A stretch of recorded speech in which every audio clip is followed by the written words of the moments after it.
तो देखिए, आज का कालचक्र बहुत ही महत्वपूर्ण है, इसलिए आप मिस मत कीजिए, क्योंकि एक समाधान जब आपके जीवन में आ जाएगा तो आपको सारी सफलता मिलेगी। लेकिन अपने दर्शकों को पंडित जी ये भी बता दें कि कल का भी कालचक्र बहुत खास होगा, क्योंकि महापर्व छठ की शुरुआत हो चुकी है। और आपको बता दें कि पंडित जी, जो कि आप देखते हैं कि बहुत आसान और ऐसे उपाय बताते हैं जो कि आपके जीवन में सुख शांति लाती है। और कल पंडित जी हमारे साथ मौजूद होंगे और छठ पूजा के बारे में जानकारी देंगे और विस्तार से आपको बताएंगे, क्योंकि कल शाम का अर्घ भी है। वहीं आज की बात कर लेते हैं। तो देखिए, आज कालचक्र में पंडित जी कुछ ऐसा बताने वाले हैं जिससे धन, दौलत, सफलता, आत्मविश्वास सभी मिल जाएगा। पंडित जी, मैं बहुत ज्यादा इच्छुक हूं ये जानने के लिए, क्योंकि हर इंसान चाहता है उसे साहस मिले, आत्मविश्वास मिले, दौलत मिले, सफलता मिले, सम्मान मिले। लेकिन ऐसा आज आप क्या बताने वाले हैं? वो कौन सी ऐसी चीज बताएंगे जिससे ये सारी चीजें एक साथ मिल जाए? देखो, ऐसा है अंजलि, आज हम एक रत्न के बारे में बात करेंगे। एक रत्न के बारे में बात करेंगे। वो रत्न है लहसुनिया। इसको अंग्रेजी में कहते हैं कैटाई, और शुद्ध संस्कृत में इसको कहते हैं वैदूर्य मणि। संस्कृत में क्या कहते हैं? वैदूर्य मणि। हिंदी में कह देते हैं लहसुनिया, अंग्रेजी में कहते हैं कैटाई। ये केतु का रत्न है। तो ये लहसुनिया रत्न नकारात्मक ऊर्जा से बचाता है। लहसुनिया ठंडी प्रकृति का रत्न है। लहसुनिया अपना प्रभाव धारण करने के 30 दिनों के भीतर दिखा देता है। लहसुनिया पहनने से जागरूकता और सतर्कता में वृद्धि होती है। लहसुनिया पहनने से निर्णय लेने की क्षमता का विकास होता है। लहसुनिया पहनने वाला व्यक्ति दिल और दिमाग की उलझनों से बाहर निकल पाता है और सही निर्णय ले पाता है। लहसुनिया धन और समृद्धि को अपनी ओर आकर्षित करता है। लहसुनिया असफलता के भय को कम करता है और व्यक्ति को शक्ति प्रदान करता है। लहसुनिया आत्मविश्वास और साहस को बढ़ा करके व्यक्ति को नए अवसर प्रदान करता है। लहसुनिया पहनने से व्यक्ति भावनात्मक रूप से स्थिर महसूस करता है। लहसुनिया पहनने वाले नज़र दोष से बचते हैं, इसलिए बच्चों को भी लहसुनिया का लॉकेट पहनाया जा सकता है। एक बात अच्छी तरह से जान लीजिए कि हमारे यहाँ 2 प्रकार के दशाओं का प्रचलन है। एक अष्टोत्तरी दशा, एक विंशोत्तरी दशा। विंध्याचल पर्वत के उत्तर तरफ निवास करने वाले लोगों को विंशोत्तरी दशा, और विंध्याचल पर्वत के दक्षिण भाग में निवास करने वालों के लिए अष्टोत्तरी दशा का निर्णय ज्योतिष शास्त्र में किया जा सकता है। विंशोत्तरी दशा क्या है जो यहाँ उत्तर भारत में लागू है? वो है खडादित्य दशेन्दु च सप्तवर्षाणि मंगल राहु अष्टादशश्चैव षोडशाब्दा बृहस्पति एकोनाविंशत् शनि बुधै सप्तदशैवतु केतुश्च सप्तवर्षाणि भृगु च वर्ष विंशति। इसका मतलब है कि 120 वर्षों को 9 भागों में विभाजित किया गया है। सूर्य की महादशा 6 साल, चंद्रमा की महादशा 10 साल, मंगल की महादशा 7 साल, राहु की महादशा 18 साल, बृहस्पति की महादशा 16 साल, शनि की महादशा 19 साल, बुध की महादशा 17 साल, केतु की महादशा 7 साल और शुक्र की महादशा 20 साल। जिन लोगों की जन्म कुंडली में जब केतु की दशा आती है 7 वर्षों की, और केतु अगर कुंडली में पॉजिटिव फलादेश करने वाला है, पॉजिटिव फलादेश माने सकारात्मक फल देने वाला है। ऐसा कैसे? तो ऐसे यद्यद भाव गते राहु केतुश्च जनने नृणाम यद्यद भावे संयुक्तम तत्फलम प्रतिषेदलम। कहने का मतलब है कि जिन ग्रहों के स्थान में केतु बैठता है उन ग्रहों के बलाबल के अनुसार केतु अपना फल करता है।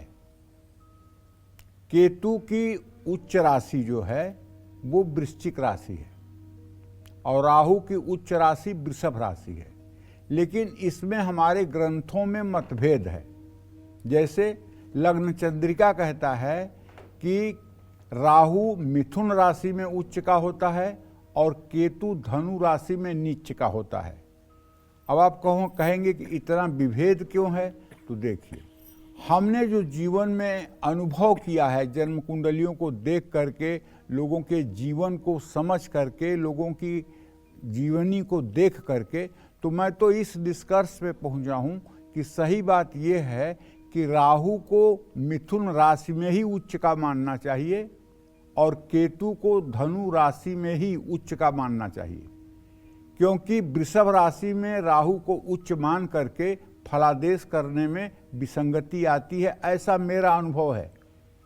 ये मैं किसी के ऊपर अपने विचार थोप नहीं रहा हूं, बल्कि जो शास्त्रों में लिखा है वो भी बता रहा हूं, जो अपना अनुभव है उसे भी मैं आपको बता रहा हूं। तो लहसुनिया पहनने का महत्व और इसके लाभ तो मैंने आपको बता दिए, लेकिन बिना किसी विशेषज्ञ के सलाह के अगर आप लहसुनिया धारण कर सकते हैं तो इसके भयानक परिणाम भी हो सकते हैं, क्योंकि रत्न अगर कुछ दे सकते हैं तो कुछ छीन भी सकते हैं। रत्न अगर कुछ देते हैं तो कुछ हरण भी करने की क्षमता रखते हैं। इसलिए जो रत्न हमारे लिए लाभकारी हो, इसको कोई विशेषज्ञ ही समझ करके आपको परामर्श दे सकता है।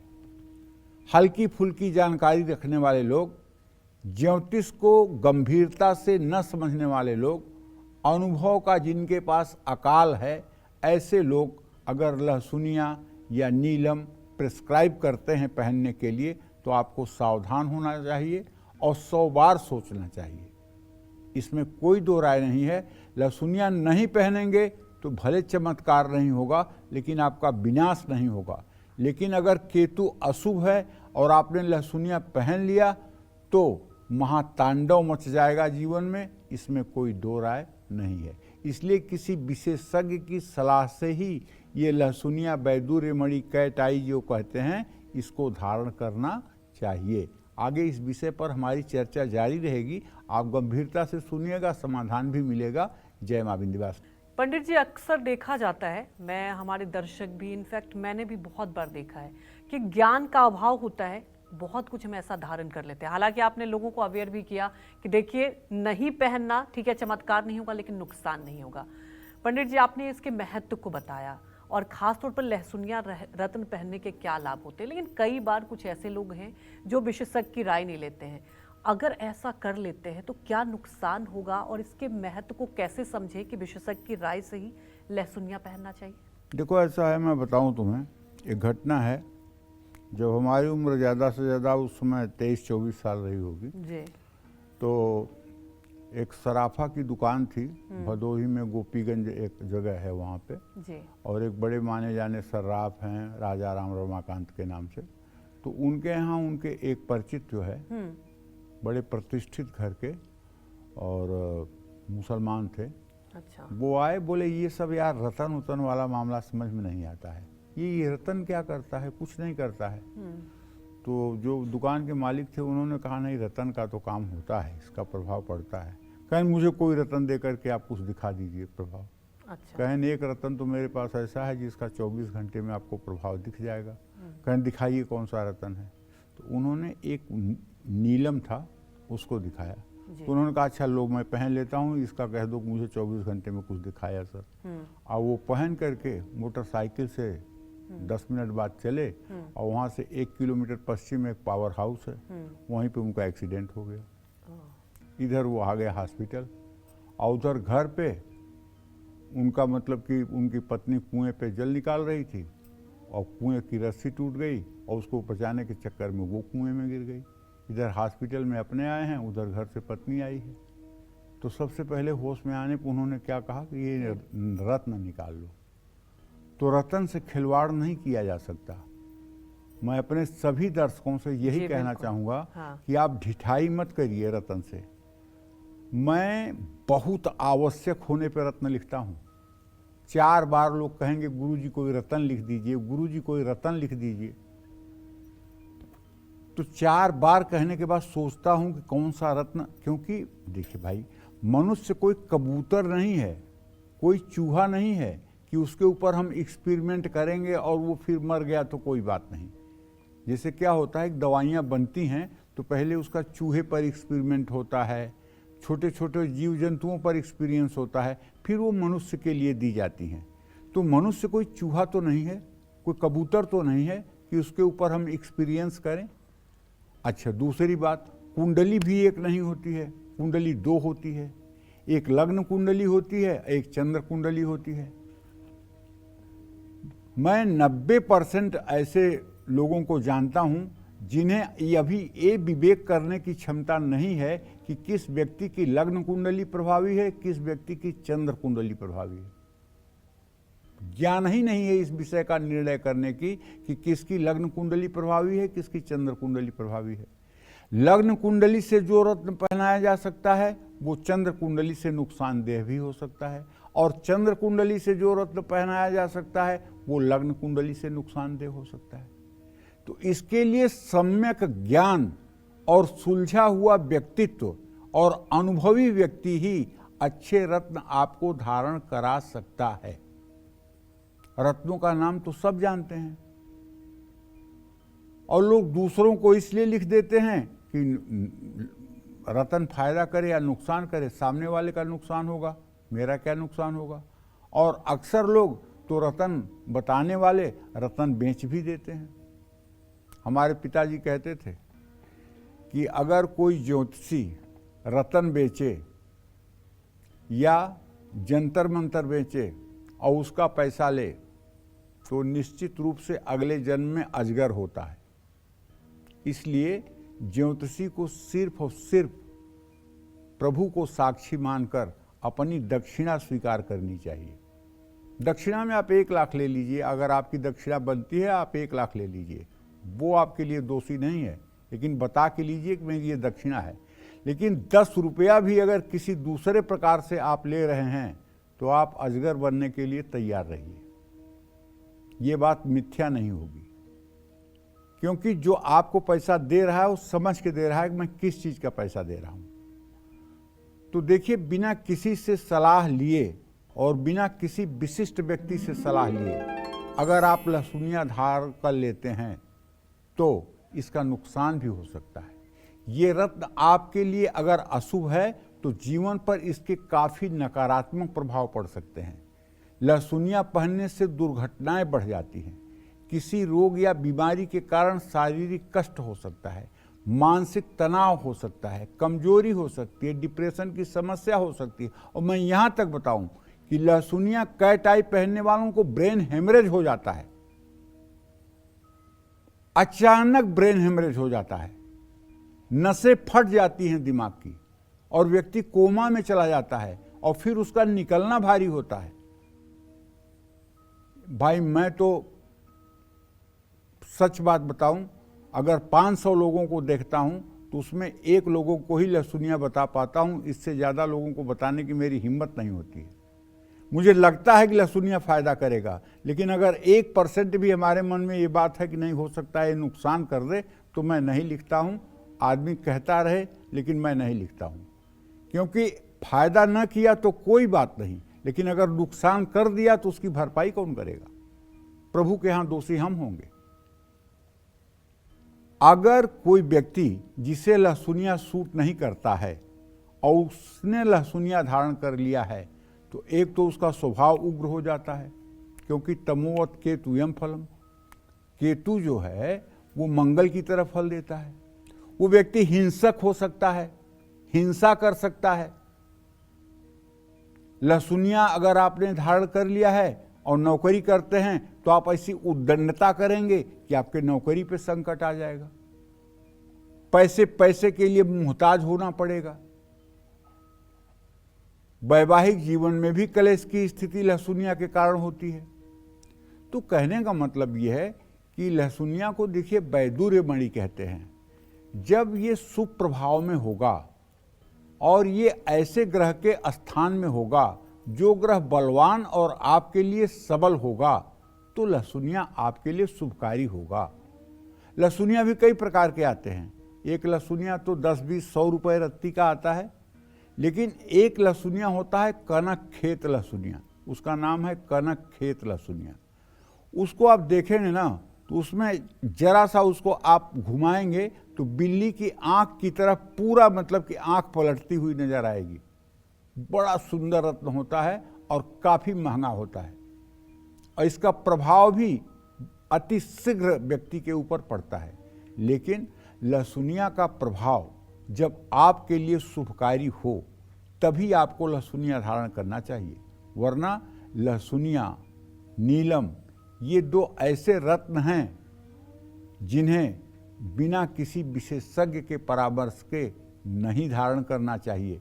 ऐसा है ना कि जैसे पोटेशियम साइनाइड सबसे बड़ा दुनिया का जहर है, और ये लिखा हुआ है कि पोटेशियम साइनाइड, विज्ञान ने प्रूफ किया है कि पोटेशियम साइनाइड ऐसा जहर है कि अगर इसको किसी के जीभ पर रख दिया जाए तो आदमी स्वाद नहीं बता सकता है कि इसका स्वाद कैसा है, उसके पहले मर जाएगा, मतलब विदिन ए सेकेंड मर जाएगा।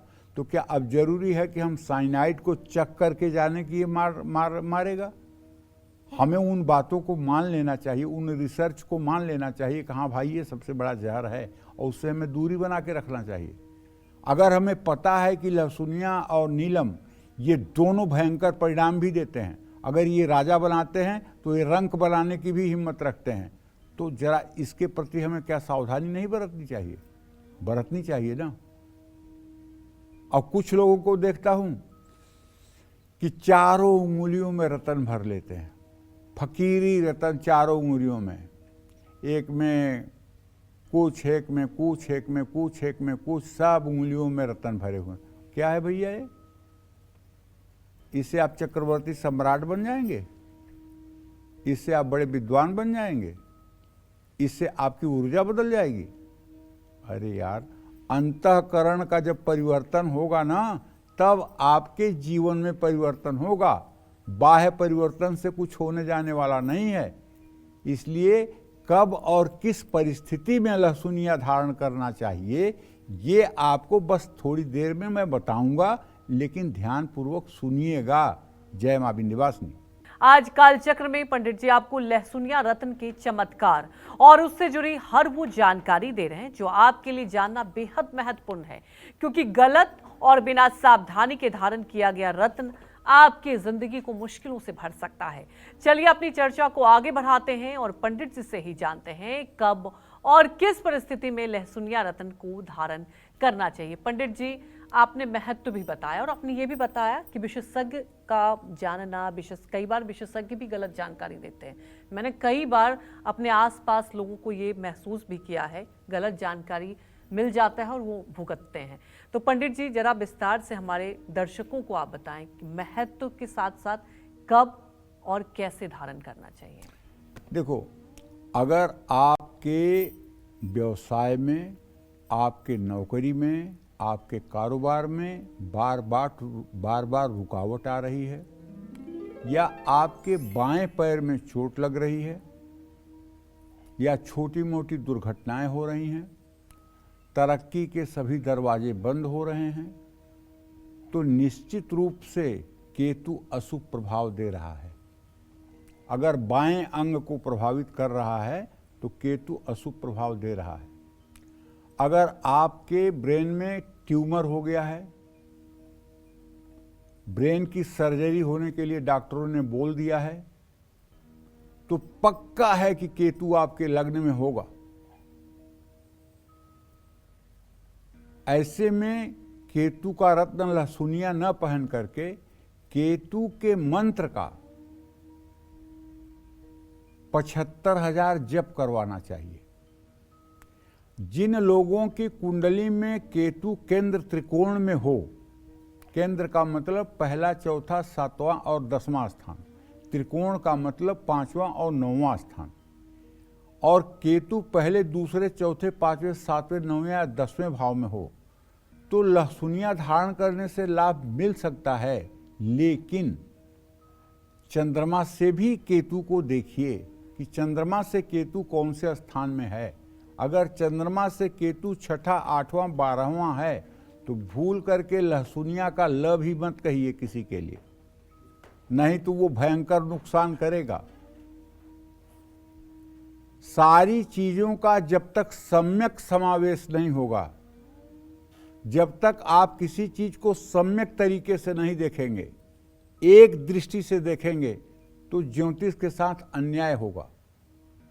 आप किसी की कुंडली उठा के देख लीजिए, उसमें अल्पायु योग भी होगा, मध्यायु योग भी होगा, दीर्घायु योग भी होगा। अब उसमें आप डिसाइड करिए कि ये अल्पायु योग प्रभावित होगा, कि मध्यायु योग प्रभावित होगा, कि दीर्घायु योग प्रभावित होगा। इसमें आपका विवेक काम करेगा।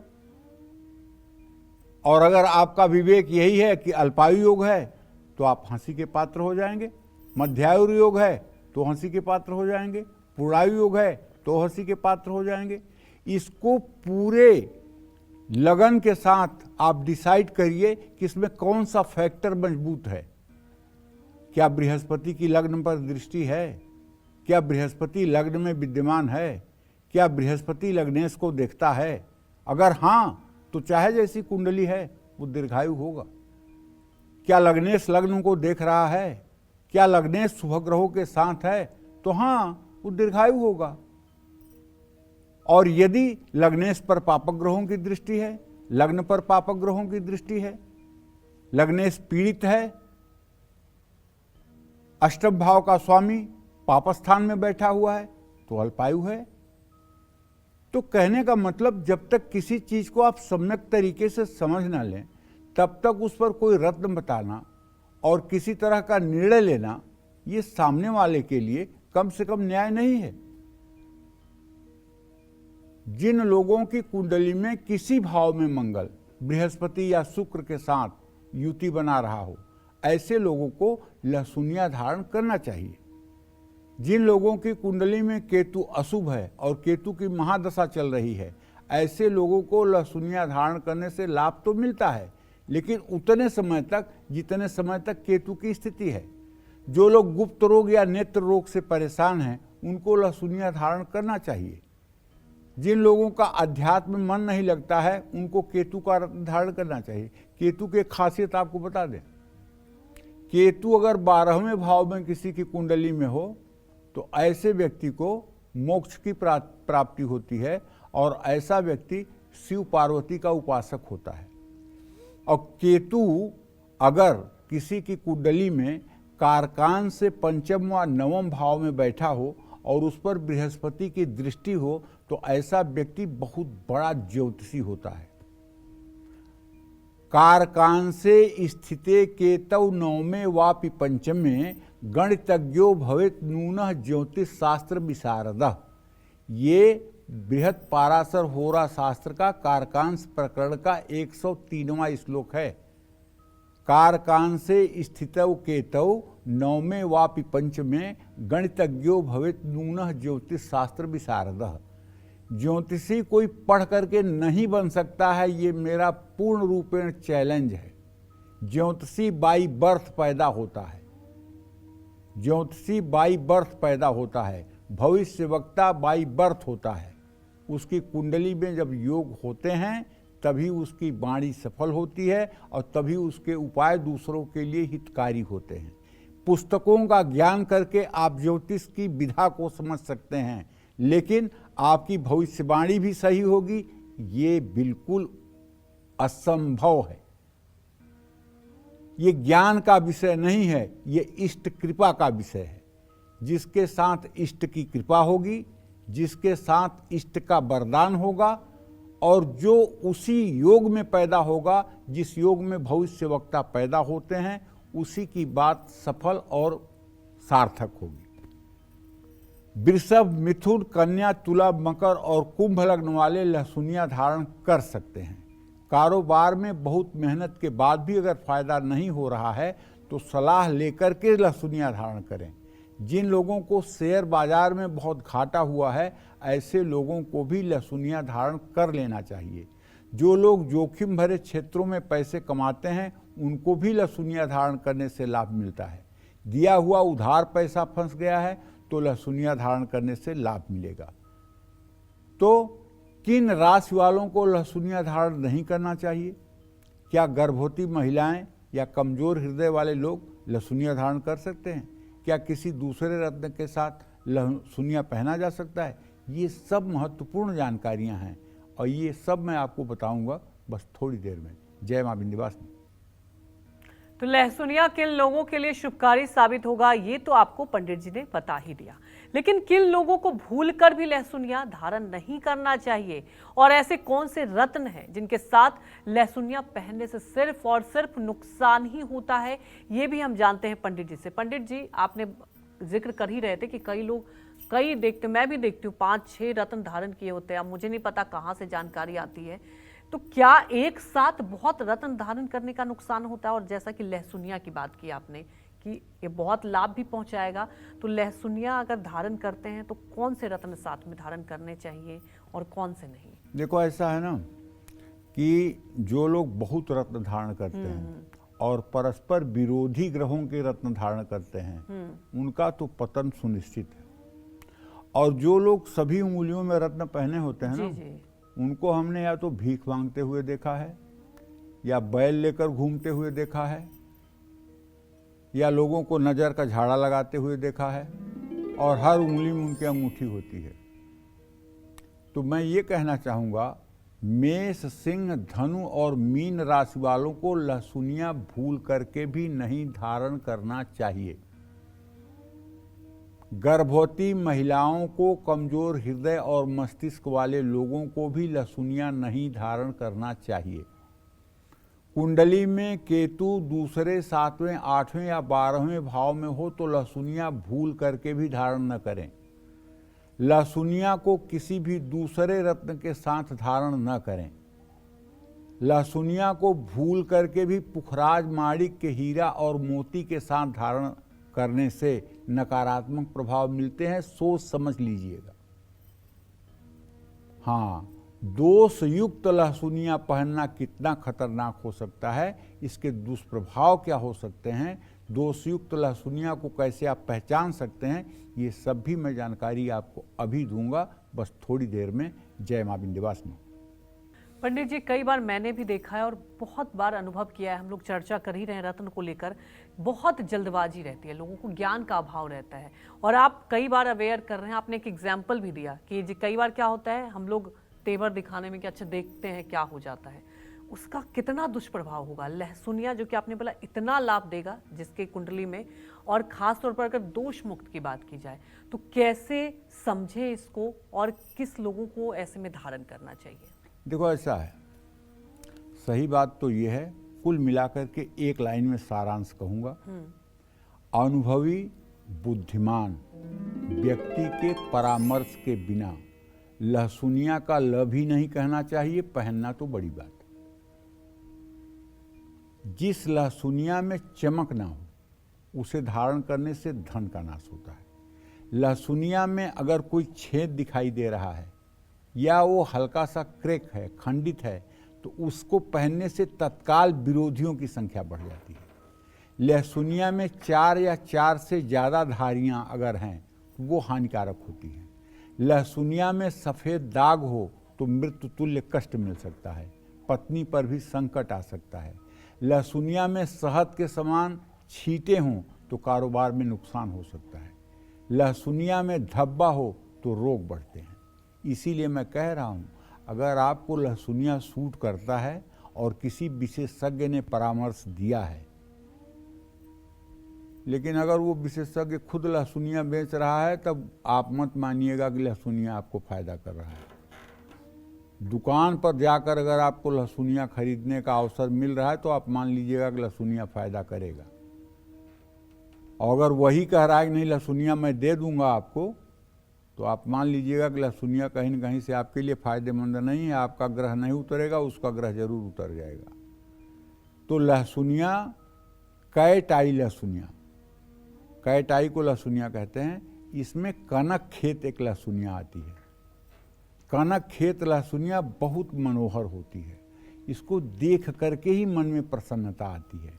अगर आपको लहसुनिया सूट करता है तो कनक खेत लहसुनिया बनवा करके आप उसे धारण कर सकते हैं। अब लहसुनिया रत्न के बारे में मैंने आपको बहुत कुछ बता दिया, लेकिन इससे जुड़ी कुछ और ख़ास महत्वपूर्ण बातें जो आपको बताना बाकी है, उसे भी मैं अभी बताऊंगा एक राशि बताने के बाद। तो अभी तक का शो देखने के बाद आपके मन में कई सवाल होंगे, और सच कहूं तो मेरे मन में भी ऐसे ही कुछ सवाल हैं, जैसे कि कितने रत्नी का लहसुनिया सबसे शुभ माना जाता है, लहसुनिया को किस दिन, किस उंगली और किस धातु और किस तरीके से पहनने का विधान है। तो चलिए इन सभी सवालों के जवाब पंडित जी से ही जान लेते हैं। पंडित जी, ये तो सबसे महत्वपूर्ण होता है, क्योंकि अक्सर लोग पंडित जी के पास जाते हैं, पूछते हैं कितने रत्ती का पहने, कैसे पहने, वक्त का भी बहुत महत्वपूर्ण होता है, बताएं आप। देखो, 9 से 11 रत्ती का लहसुनिया धारण करना सबसे अच्छा माना जाता है, लेकिन ये पूरे प्रौढ़ व्यक्ति के लिए है, बच्चों के लिए नहीं है। बच्चों को अगर लहसुनिया धारण करना बहुत जरूरी है तो बच्चों को 4 रत्ती से ऊपर का लहसुनिया नहीं धारण करवाना चाहिए। लहसुनिया को शुक्ल पक्ष में शनिवार या मंगलवार के दिन प्रातःकाल या सायंकाल धारण किया जा सकता है। लहसुनिया को दाहिने हाथ की मध्यमा या छोटी उंगली में धारण करना चाहिए। लहसुनिया को हमेशा चांदी धातु में जड़वा कर पहनने से लहसुनिया की अंगूठी, ब्रेसलेट या गले में धारण किया जा सकता है। लहसुनिया धारण करने से पहले इसे दूध, पानी, शहद और घी मिलाकर साफ करें। फिर गंगा जल से लहसुनिया को शुद्ध करके ओम कें केतवे नमः इस मंत्र का 10 माला जप करके तब इसे धारण करें। मोती के साथ लहसुनिया भूल करके भी धारण न करें। अगर आपने मोती पहना है तो अगर आप लहसुनिया पहनेंगे तो ये चंद्रमा का ग्रहण दोष हो जाएगा और आपकी बुद्धि विनाशकारी हो जाएगी। आप ऐसे ऐसे निर्णय लेंगे, आत्मघाती निर्णय लेंगे, जो आपके जीवन को नरक बना देंगे। इसलिए भूल करके भी मोती के साथ लहसुनिया न पहने। जय मां विंध्यवासिनी। चलिए अपने सबसे स्पेशल सेगमेंट की अब शुरुआत करते हुए पंडित जी से जानते हुए खास उपाय जो आपके नए घर में सुख, शांति, बरकत और खुशियों का वास कराएंगे। बताएं पंडित जी। देखिए, नए घर में प्रवेश करते ही अगर आपकी सेहत बिगड़ रही है, नए घर में आते ही आपकी नौकरी और कारोबार में नुकसान हो रहा है, परिवार के सदस्यों का स्वभाव चिड़चिड़ा हो रहा है, झगड़े हो रहे हैं, बरकत नहीं हो रही है और आपको ऐसा लग रहा है कि नया मकान अशुभ प्रभाव दे रहा है, तो मकान में पीले रंग के पर्दे कुछ समय के लिए लगा देने चाहिए। घर के मुख्य द्वार पर हल्दी का घोल बना करके तिलक लगाना चाहिए और इससे बृहस्पति मजबूत होगा और नए घर के अशुभ प्रभाव कम होंगे। घर में वेंटिलेशन ना होने के कारण अगर वास्तु दोष है और इसको आप ठीक नहीं कर सकते हैं तो सफ़ेद वस्तुओं का दान करिए। सुबह सूर्य की रोशनी भी घर में नहीं आती है तो घर में हल्के रंग का ही पेंट करवाइए। सोमवार को खीर बनाकर भगवान शिव को अर्पित कीजिए। नए घर में जाते ही रोजगार पर संकट है तो शनिवार को सरसों के तेल का दान करिए। ये सब चीज़ें ऐसी हैं जो आपको राहत प्रदान करेंगी, इसमें कोई दो राय नहीं है। दूसरी बात, देखिए, तमाम परेशानियों से बचने के लिए मैं आपको एक मूल मंत्र बताना चाहता हूँ। वो मूल मंत्र ये है कि आप खूब विश्वास करिए कि मैं प्रभु का हूँ और प्रभु हमारे हैं, मैं भगवान का हूँ, भगवान हमारे हैं और भगवान मेरे लिए कुछ बुरा नहीं होने देंगे। ये बात अपने मन के कोने कोने में बैठा लीजिए। जैसा आप बार बार चिंतन करेंगे उसी तरह से आपका जीवन बनेगा। क्योंकि एक बात तो मैं दावे के साथ कह सकता हूं, मनुष्य प्रारब्ध के अधीन नहीं है। इसलिए आप जैसा चिंतन करेंगे वैसा ही फलादेश होगा। जय मां विंध्यवासिनी। तो पंडित जी, आज हमारे दर्शकों को आपने इतनी महत्वपूर्ण जानकारी दी, आपका बहुत बहुत धन्यवाद। धन्यवाद। वही पंडित जी हमारे दर्शकों को ये भी बता दें कि कल का बहुत खास सेगमेंट होगा हाँ, हमारे कल दर्शकों के छठ लिए। पूजा है और जो पूरे भारत में अब तो छठ पूजा मनाई जी। जाती है। कल शाम का अर्घ भी है। कल इस पर हम विशेष कार्यक्रम बिल्कुल। करेंगे। तो आज के लिए बस इतना ही। कल भी एक अच्छे विषय के साथ आपके साथ मुलाकात होंगे और आपकी परेशानियों को दूर करने के लिए ढेर उपाय लेकर आएंगे। तब तक के लिए कालचक्र की पूरी टीम को आप अनुमति दीजिए।